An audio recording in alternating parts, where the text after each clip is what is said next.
Welcome back to my channel. Today I'm going to show you how I make the sugar scrub that keeps my hands nice and soft, and it can do the same for you. Enjoy!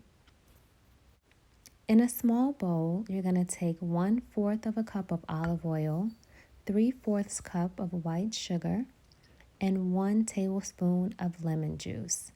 And you're going to stir until everything is blended and fully incorporated.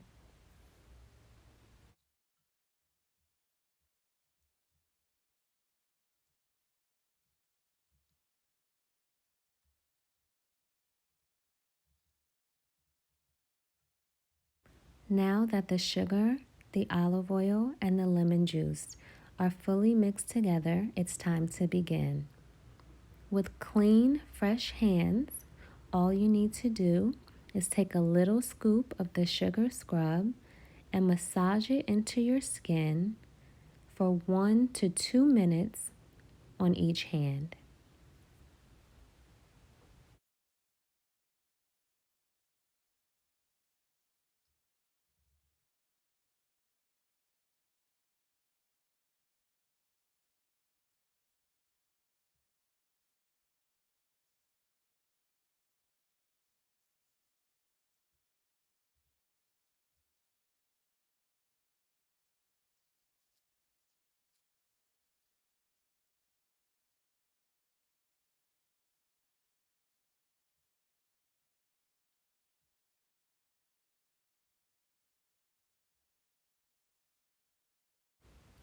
Make sure you get in between your fingers so that the sugar can really get to any of those dead skin cells that may be there.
After massaging your hands for 1 to 2 minutes, rinse with warm water and you're finished. Now you're left with silky, smooth hands. And now that it's winter, you should probably do this once a week to keep your hands nice and moisturized. Thank you for watching. Please like, subscribe, and comment, and I'll see you in the next video.